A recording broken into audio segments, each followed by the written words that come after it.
Tantor Audio, a division of Recorded Books, presents Galaxy Man by Mark Wayne Mcginnis, narrated by James Patrick Cronin. Preface. March 2117, Alpha Centauri, Lorian B Commuter Station, 9552. John Gallic was the last one to hurry into the departing commuter shuttle before the outer doors quietly swooshed together. The old silver-haired steward irritably rammed the security latch into place. He gave Gallic a wary look. "This is the last time I'll hold up departure for you, John. I don't care that you're a cop." "Understood. Won't happen again." The steward had to crane his neck somewhat to look up at him. "You'll find an empty seat back in aisle Y4, he said, pointing aft. "Thanks, Max," Gallic said, still catching his breath and moving along the packed-in rows of commuter passengers. Midway down the aisle, Gallic wedged himself into the only seat still available, between a middle-aged woman reading a chest-high projected novel and a construction worker still wearing his hard hat and smelling of sawdust and sour body odor. Both the woman and the construction worker had to shift in their seats to make room for Gallic's not insubstantial frame. He checked the time on his wrist. Midnight. He'd barely made the last shuttle heading back to the Sol system tonight. He relaxed into the seat, exhaustion beginning to engulf him. Something has to change, he thought. His impossible schedule was screwing up every relationship in his life. The weekly 5 days on, 2 days off bullshit had been going on for the better part of 2 years now. Gallic knew it wasn't only affecting him. Portsmouth, Sutherland, Stone, all DIs were on the same rigorous departmental merry-go-round. For Stone, it had led to a divorce 6 months ago. Poor guy was still a soppy mess. Reeked of desperation, always lurking around the station, no life. Gallic didn't want that. He'd rather quit than face that wrecking ball. His thoughts turned to Claire. Was she too ready to tell him to shove off? Had she had enough of this absentee husband bullshit? One who, even when he was around, was so mentally and emotionally spent, he seemed simply to be going through the motions, acting the part of the normal, devoted husband and attentive father, while in reality felt more akin to a jacked-around robot on autopilot. Christ, who in their right mind would want to marry a detective chief inspector? Worse, one who worked 3.5 light years away from Earth. But he knew the answer. Claire would. And she'd never complained, not once. The thought made him smile. And then there was Mandy, 3 years old, going on 30. Hey, never experiencing a different type lifestyle, she probably figured all daddies were gone half the time. That was one plus, right? Somewhere, behind and below him, the shuttle's big engines stuttered, then fully caught and then engaged. Already moving off into deep space, he knew well it would take about 8 hours before they'd hit Sol system, get into Earth's upper orbit. He needed to grab a few hours of sleep first, before reviewing several case files. He purposely avoided thinking about his numerous unsolves. 2 murders, 3 missing persons that were undoubtedly murders, plus some cold cases he also should be attending to, but didn't have the resources for. For now, though, rest. He loosened his tie and unfastened the top button of his shirt. He closed his eyes and thought about Mandy. She wanted a puppy. Was she ready for that kind of responsibility? Was he? Before an answer could present itself, sleep washed over him. 6 hours and 10 minutes later, his arm began to vibrate. Rousted from sleep, Gallic glanced down at his wrist, at his comms band. Blurry-eyed and groggy, it took him a moment to comprehend what was being projected. The repeating, flashing blue words there before him. Emergency alert, home breach. Emergency alert, home breach. Emergency alert, home breach. Gallic sat up in his seat and tapped at the communications device. He said, "Call home," in a constricted voice that sounded like it belonged to someone else. Instantly, the comms band displayed the projected words, "calling home." He barely registered the startled sideways glances from both the construction worker and the book-reading lady sitting alongside him. Gallic's full attention was focused on listening to Claire's unanswered comms band, which continued to ring. "Come on, answer the damn thing," he said, speaking loud enough for other commuters in the periphery around him to take notice. He heard a decisive click, then Claire's voice, screaming something, but he could only catch the last part of it. "In the house? Oh my God! Oh my God! John?" Gallic, up on his feet now, yelled back just as loudly, "Who's there, Claire? Who's in the house? Tell me what's happening. What's going on?" All those in the shuttle compartment had turned toward him now, staring at him, fear mirrored across each face. "Broken into the back of the house," Claire said. He heard her quick breaths and the soft echoes of socked feet running.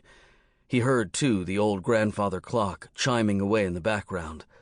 They were in the downstairs hallway, probably coming out from the family room, going into the front foyer. Claire said, "Shh, take my hand, sweetie. Hurry." She was shushing Mandy. He heard them padding up the stairs. Gallic's heart was in his throat. He looked around the confined shuttle, millions of miles away from where he needed to be. "What's he doing here, Mommy?" "I don't know, baby." The old steward, Max, was rushing down the aisle toward Gallic on spindly legs, motioning for those who had also risen to their feet to sit back down. He glanced at Gallic with some trepidation. "You must take your seat while... Claire, lock yourself in your bedroom. I'm calling the local police. Stay on the line. Do you hear me?" "Yes," she whispered. He heard the desperation in her voice. "Hurry, John. Oh, God, I think he's coming." Gallic thought he heard distant, heavy footfalls coming up the stairs. Chapter 1. July 2120. Frontier planet Muleshoe. 3 years and 4 months later. Gallic was in a particularly surly mood. Not about anything in particular, but then it never was. Another year had come and gone, another year spent without his wife and child. He squinted into the buffeting wind. Constant gusts that were heavy with fine, gritty particles, soil pulled up from hundreds of miles of open plains. He pulled the collar of his leather coating closer around his neck. A gamey smell of livestock and manure, and also hay and other aromas he wasn't so sure about, permeated his nostrils. Gazing off to his left, into the Cimmerian veil of purples and pinks, he noted groupings of cattle, mere blots on the landscape at this late hour and from such a long distance away. Muleshoe was a relatively small planet, colonized 27 years earlier for one intended purpose: producing beef. Hundreds of thousands of pounds of beef annually. John Gallic appreciated the sight, even the odors. Familiar sights and smells that were, some 20 years in the past, now removed from Earth's slowly repairing eco-environ.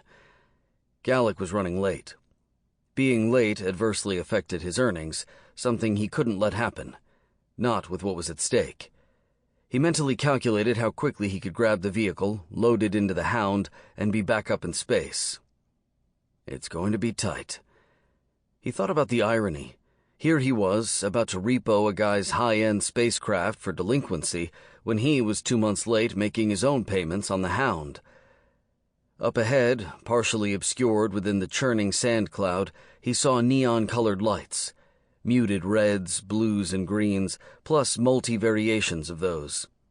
The wind had picked up noticeably since he'd left his ship. Ignoring it, he fixed his attention on the suspended sign, hanging off angle 30 feet above the bar. The name on the sign, Renegade's Haven, blinked on and off. A staccato rhythm meant to attract visitors from miles away. For Gallic, it induced no reaction at all. He approached the front of the bar where he heard loud music escaping out through the rundown establishment's countless open gaps. Between old and bowed timber planks and from 3 small, ill-fitting, grease-smeared windows. The front door, though faded red with time, was a sturdy, stout affair, now wedged partially closed against the pounding wind by what looked to be an old cast-iron anvil. Seeing the parking lot completely full, the place must be hopping, he figured. Gallic surveyed the lot. More than a few of the closer-in vehicles were open-bed hovercrafts, holding long-handled tools strewn atop errant scatterings of dirt and straw. The vehicles, most likely owned by local field hands who worked hard doing whatever needed doing, perhaps helping to move herds from one location to another or delivering bales of hay, or escorting cattle to a sectioned-off area where they'd be put down, then readied for processing. Although Gallic didn't know much about either cattle or ranching, he did know a good deal about other things, such as determining the origins of physical or trace evidence at a homicide scene, or the best methods to use when interviewing a potential witness, or guesstimating the caliber of a bullet while studying an entry wound in the middle of a Vic's forehead. But none of those capabilities would be needed for tonight's gig. Gallic walked between various sized spacecraft, the ones parked farther out in the lot. Though some were small and some large, there were certain similarities between them, and even while some were older, looking ready to be replaced, others looked brand new and expensive, right off the dealer's lot. Here were the personal spacecrafts of wealthy businessmen, wealthy ranch owners, or their sons and daughters. Most of the vessels possessed approximately 800 to 1,200 cubic feet of inside volume capacity, perhaps about the size of an old school bus during the turn of the 21st century on Earth. But any similarities stopped there. Here were sleek, precision-made spacecraft. Most had exotic matter drives capable of FTL, as well as being integrated with the latest highly complex AI brains. Undoubtedly, these designer rides were too smart for their own good, and definitely far too smart for their current owners. At high present-day costs, each individual ship, Gallic guessed, could be worth a cool $500 million. Maybe more. Gazing across the nearly full landing lot in front of Renegade's Haven, he knew he was looking at, with the ever-increasing high rate of inflation, roughly $50 billion worth of fancy, high-priced space transportation. Hurrying up, it took Gallic another 5 minutes to pinpoint and find the specific craft he was searching for. One of the newer ships, a Hasenbach L-35T. Built within the German manufacturing territories, close to a light year's distance away, across a vast open space. A fine machine, very expensive, and the owner was 3 months delinquent in making payments. Gallic, on site to repo the vehicle, mentally appraised the fine ship. It would fetch a nice percentage, perhaps even enough to get him current with the Hound. As he moved around the taxium glass hull, a polished chrome appearance craft, he slid his palm across the slick surface. Both the ingress and egress for a new L-35T was completely AI-controlled.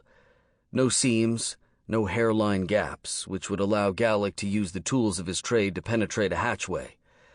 Of German design origin, the AI, probably made by Spincher and Cowell, was a crazy smart artificial intelligence unit. And, undoubtedly, it was watching him at that very moment, had already tapped into the cornet and knew who he was and what he did for a living. Also, what he'd been another lifetime ago.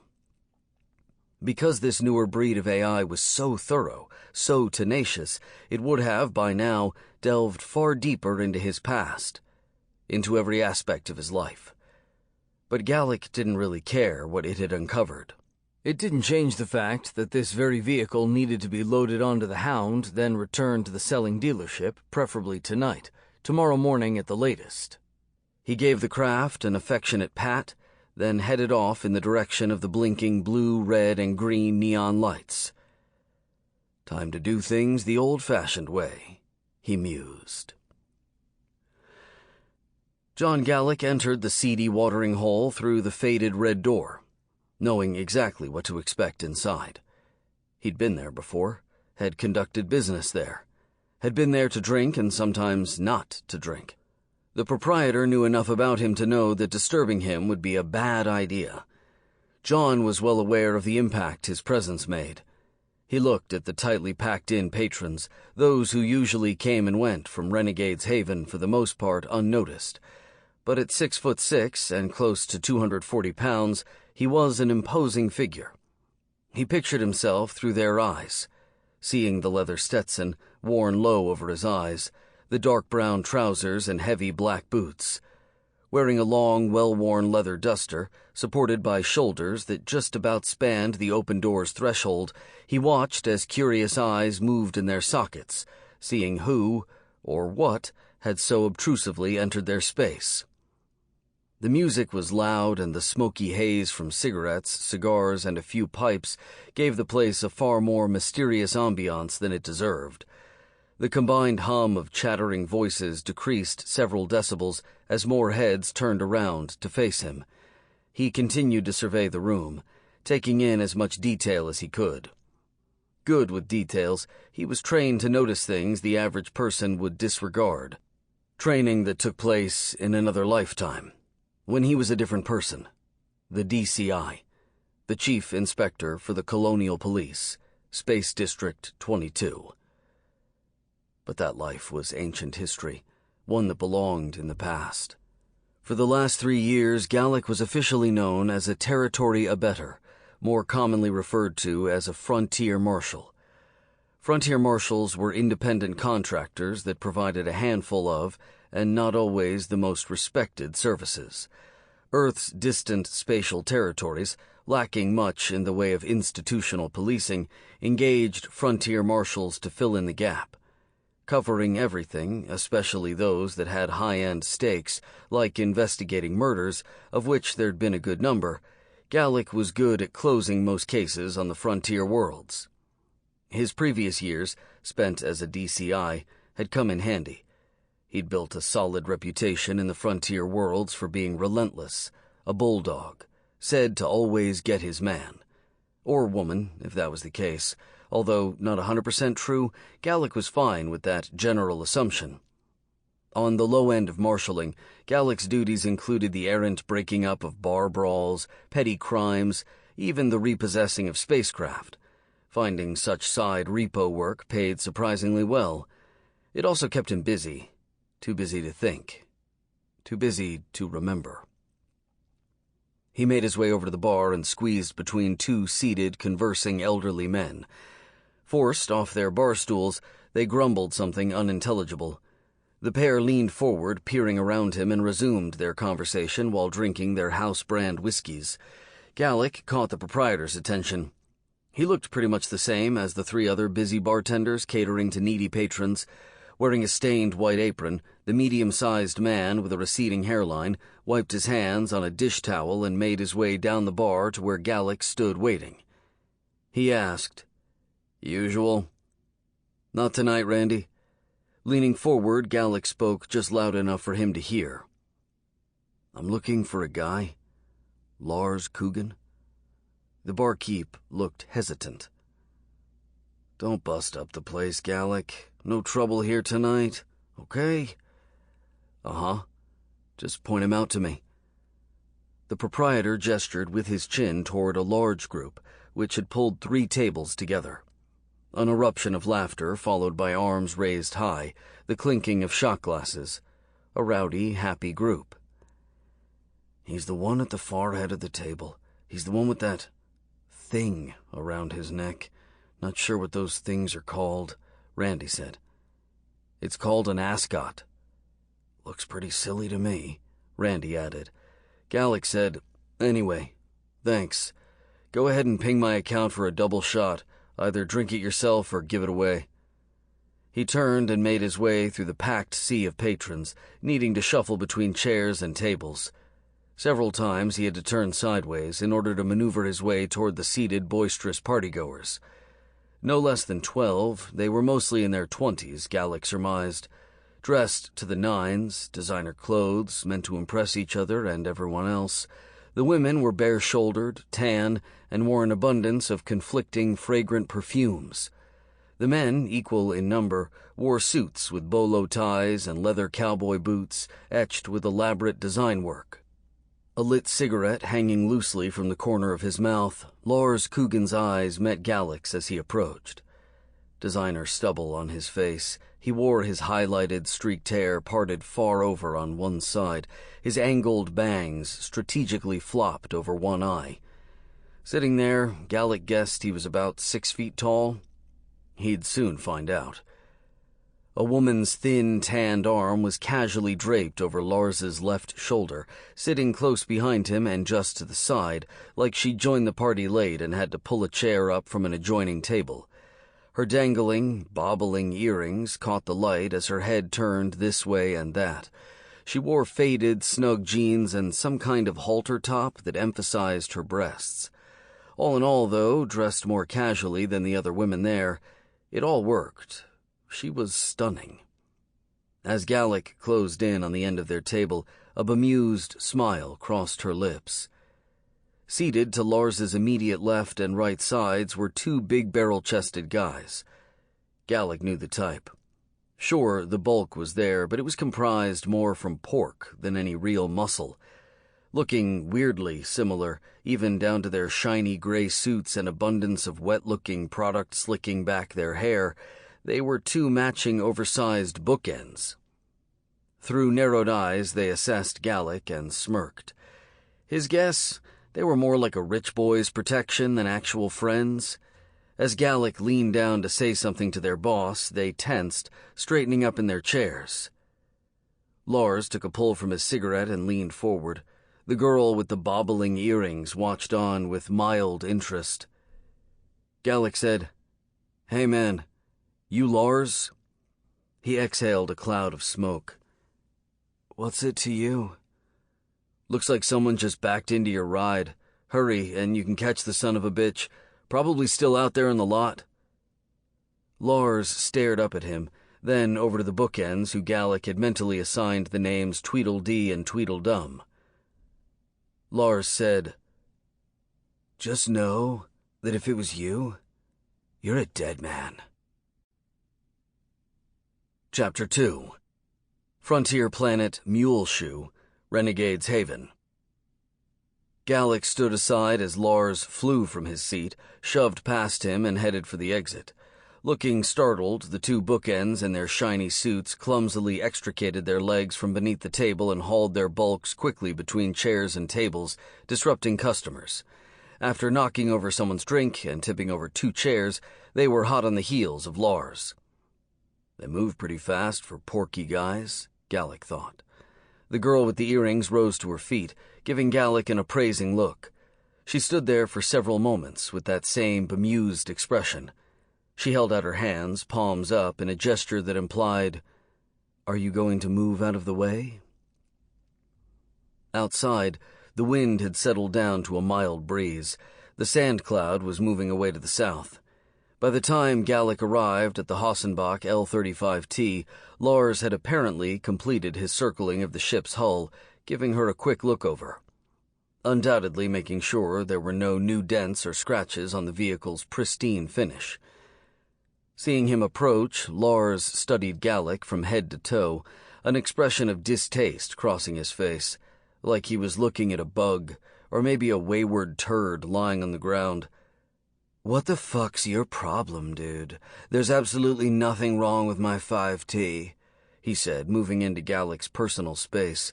Placing his hands on his hips, cigarette still dangling there in his lips, his angry face glared up at Gallic. And there they were, Tweedledee and Tweedledum.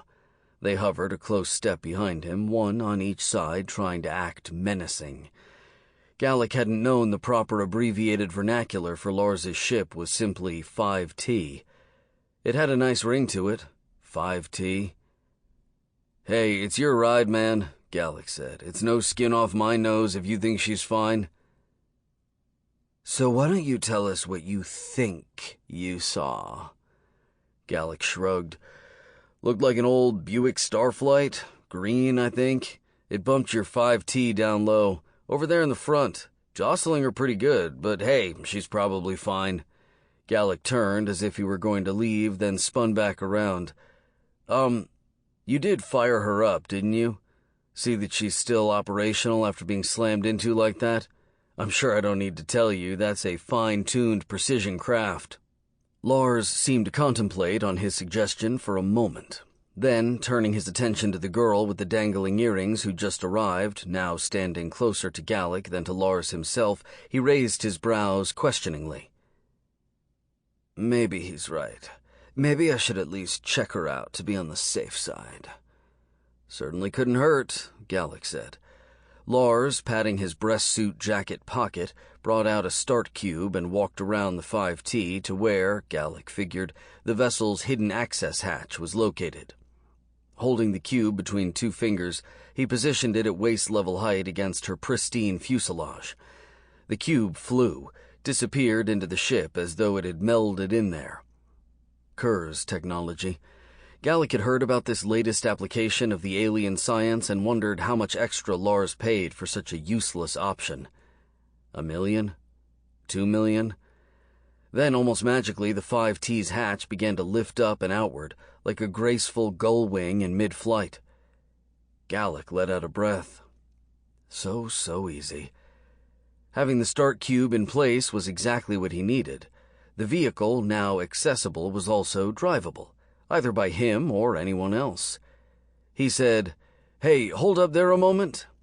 Frowning, Lars halted, one leg poised on the first step leading into the ship. Gallic reached him in 3 strides, already unfolding an electronic vid sheet. Handing it to him, he said, "This authorizes me to take possession of this vehicle. I'm repossessing it. Step away from the craft. Do so now." Lars's cigarette flipped end over end from his lips and bounced off his knee. "Like hell you are," he spat.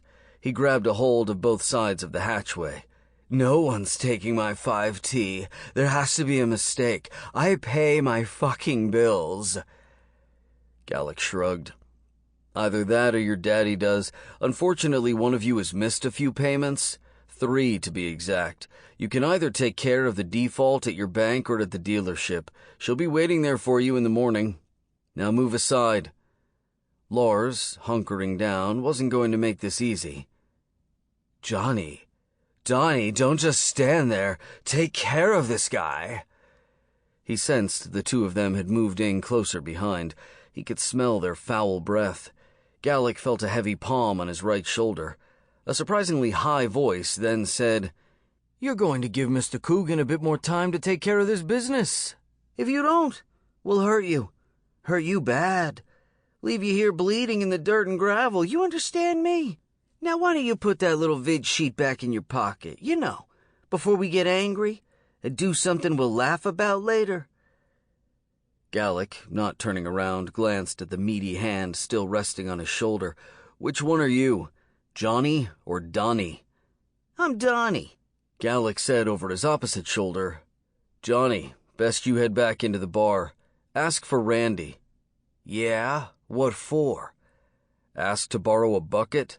One of those big steel jobs with a metal handle."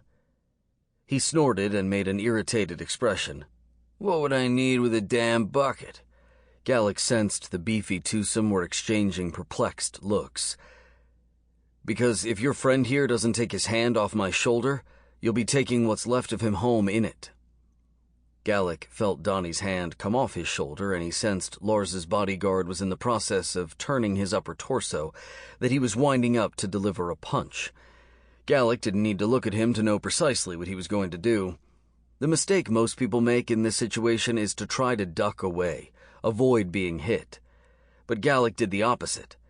You never do what your opponent expects you to do. In this case, what Donnie would expect. Instead, he stepped back, right into him, up close and personal. When Donnie's punch came, there was no room for him to extend his arm, no way for him to put any of his porky weight in behind it.